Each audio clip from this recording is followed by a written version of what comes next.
A story about post-traumatic stress disorder and our military. Like all mental health issues, it's a sensitive subject, one that can be difficult to talk about and difficult to report. PTSD is having a terrible impact on armed services around the world. Here in Australia, the year hasn't even ended yet, and already dozens of military personnel and veterans have taken their lives. Our story tonight is about soldiers and their families, their courage to speak out about a journey from darkness to light, and an amazingly simple technique that is repairing damaged lives. Mark Linzel and Mark Hofrichter are veterans who came home to their family with scars that run deeper than most. The end result was just a black hole. There's just no way that I could have helped myself. I just didn't see the end of the light at the end of the tunnel, because basically it wasn't there. Post-traumatic stress disorder, PTSD. It's how the mind of even the most courageous person can react to the trauma of life-threatening events. It is real, and it doesn't discriminate. I didn't realise I had it, but apparently I had it all those years, and it just came crashing down in 2011. That's how it was for Mark Linzel too. A doting father and loving husband, Mark served his country until 2009. But a few years ago, this tough, combat-ready soldier could barely leave his house. It's one of those things, you know, everybody else has got the problem, you don't. These are brave men.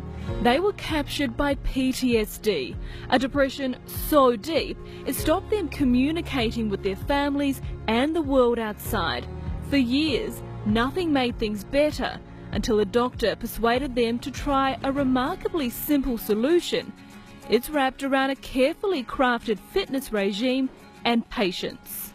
We use exercise to sort of help them out as a way of getting out of the house and interacting with the community a bit more as well, and trying to improve their quality of life. I had no intention of coming whatsoever, and it was only because the doctor rang here to make an appointment, and Jacob rang me, and I thought, well, I can't get out of it now. He's achieved a lot, and he's a better person for it, so, you know, he's better for himself, he's better for the family. It's just been an improvement all round.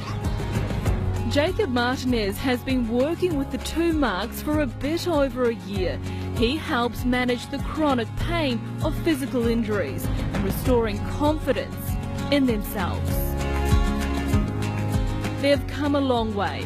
The fact is, these men have been reintroduced to life. Just taking that first step, actually getting them to come is a major step. I just didn't want to participate in group things, so I found that being in a place like Health Studio is different, because you have a one-on-one EP.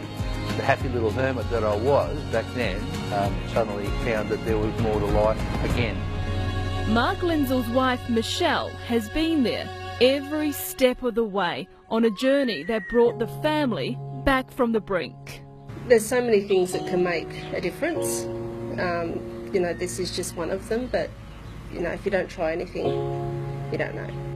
You're not competing against anything, you're competing against yourself, you know, in here and up here, and that's the main thing. It's not just a physical thing. The guys at Health Studio are really helpful, they're really careful. You know, a lot of people would think, no, they're not able to do something like that. This tailored exercise regime won't necessarily work for everyone, but making a start, that's the important thing. You can't push people, you've got to get them to do it themselves. And that's the hardest part, is getting people to get on the phone or see the doctor or something. I mean, like I said, it was the doctor that made the call for me. This debilitating illness has had a terrible effect on our armed forces.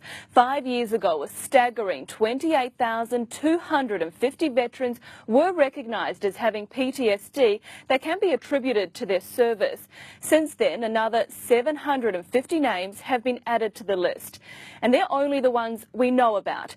It's believed there are many, many more who haven't asked for help and are suffering in silence. What we have to do is make sure that those who need help can get help. That message about early intervention is absolutely crucial. After years of isolation, veterans are starting to feel the Defence Force and federal government may finally be listening and acting. If you have served in the Australian Defence Forces for one day, you can now get free treatment and free services for PTSD. A study detailing the full extent of mental illness in the Defence Force will be released this year. One of the things that we've started in 2014 is a proper study to work out, OK, what is the incidence in Defence, what is the incidence in the veterans community, how does that compare to the broader community? Talking to your GP or organisations like Beyond Blue and Lifeline is a great way to begin the journey back. I mean, everybody has different demons and stuff like you can't bundle everybody in the same basket. Everybody has different ways to do things, and this is my outlet, and I wouldn't go back. Jordan Costa, Win News.